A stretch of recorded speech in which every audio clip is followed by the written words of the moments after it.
New sponsor by realme smart store. Bhandara शहर में आप सब के लिए लेकर आया है रियलमी के एक्साइटिंग प्रोडक्ट, वो भी किफायती दामों में। Realme TV, mobiles, laptop, smart watch, tablet और सभी एसेसरीज के प्रोडक्ट सिर्फ आपके नजदीकी रियलमी स्मार्ट स्टोर में, तुरस्कर कॉम्प्लेक्स, राजीव गांधी चौक, भंडारा। नमस्कार, मैं Mahin Pathan, BS crime India news में आपका स्वागत है। आप देख रहे हैं शमशेर खान की खास खबर। करंट लगाकर रुद्रा बाघ का किया शिकार।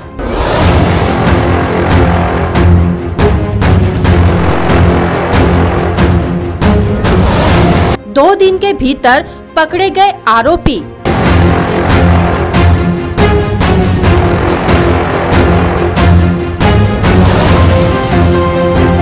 ग्यारह केवी लाइन को अर्थिंग नहीं मिलने से नहीं हुए ट्रिप।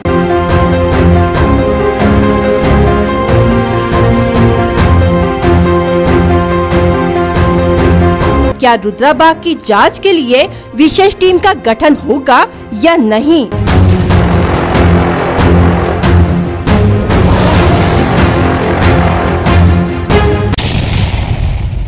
भंडारा जिले के कोका अभयारण्य के अंतर्गत 28 जनवरी 2022 को एक ऐसी दुखद घटना घटी जिसमें भंडारा जिले के साथ ही देश के वन्यजीव प्रेमियों का दिल दहला दिया। आपको बता दें कि 28 जनवरी को दोपहर 2 बजे के दौरान रुद्रा B2 नामक बाघ का कोका अभयारण्य अंतर्गत आने वाले पलारी खेत परिसर में शव मिला था। वन अधिकारी के जानकारी के अनुसार पोस्टमार्टम की रिपोर्ट के बाद यह सिद्ध हुआ था कि रुद्रा को करंट लगाकर शिकार किया था। लेकिन इस घटना की पूरी तह तक जाने के लिए BS क्राइम इंडिया न्यूज की टीम ने छानबीन शुरू कर दी। विद्युत विभाग के अधिकारियों से जानकारी प्राप्त करने के बाद यह पता चला कि 11 kV यानी 11,000 वॉट की हाई टेंशन करंट होता है कि अगर इस लाइन से कोई छेड़छाड़ करता है तो लाइन ट्रिप हो जाती है। लेकिन शातिर शिकारियों ने ऐसी कौन सी ट्रेनिंग से काम किया कि 11 kV वॉट पर लोहे का तार डालने के बाद लाइन ट्रिप नहीं हुई। यानी यह संदेह होता है कि इन शिकारियों के साथ इलेक्ट्रिक का कोई जानकार भी हो सकता है जो इतनी हाई टेंशन वायर से खिलवाड़ कर रहा है, या तो फिर इसकी जानकारी अधिकारियों को भी हो सकती है। ऐसे कई सवालों में संबंधित विभाग घिरा हुआ है। विद्युत विभाग की जानकारी के अनुसार जमीन से 11 kV हाई टेंशन तार का अंतर लगभग 9 मीटर है। आरोपियों ने हाई टेंशन तार से लोहे के तार की मदद से करंट का फंदा बनाकर जंगली जानवरों को करंट लगाकर शिकार करते थे। उसी दौरान 28 जनवरी को रुद्रा उस फंदे में फंस गया। उसके बाद उसकी वही मौत हो गई। रुद्रा की मौत की वन्य प्रेमियों में शोक व्यक्त किया जा रहा है। इस संदर्भ में विद्युत विभाग से जानकारी लेने के बाद पता चला कि उस परिसर में उस तारीख में लाइन ब्रेक नहीं हुई, पर उन्होंने अर्थिंग का उपयोग नहीं करने से लाइन ब्रेक नहीं हुई। लेकिन 7 वर्षीय रुद्रा की क्षमता ऐसी बताई जा रही है कि 440 वॉट के करंट से उसे कोई फर्क नहीं पड़ता, ऐसा कहा जा रहा है। अगर 11 kV के करंट से रुद्रा टकराने के बाद लाइन ट्रिप क्यों नहीं हुई, यह संदेहजनक सवाल उपस्थित किया जा रहा है।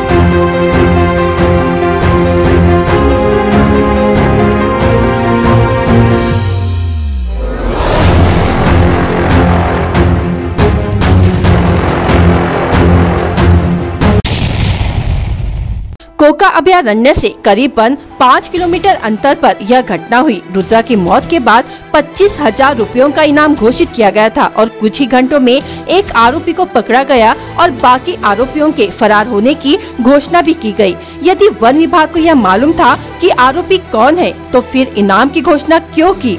एक आरोपी मिलने के बाद बाकी आरोपी फरार बताए गए थे। फिर अगले दिन जिले के ग्राम चांदुरी से फरार आरोपी घर से कैसे पकड़े गए? हालांकि जब कोई घटना होती है तो एक आरोपी मिलने के बाद बाकी फरार आरोपियों को पकड़ने में पसीना छूट जाता है, पर वन विभाग की तारीफ करनी होगी। वन विभाग ने बाकी फरार 4 आरोपी इतने आसानी से अगले ही दिन कैसे पकड़ लिया।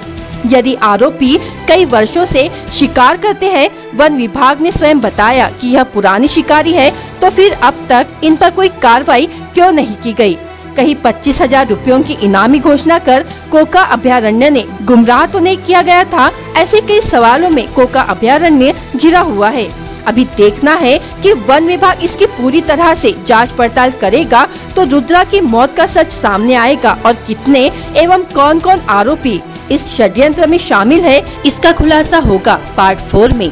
आपके अपने channel BS crime India news की खबर सबसे पहले देखने के लिए चैनल को सब्सक्राइब कर बेल आइकन दबाना ना भूलें।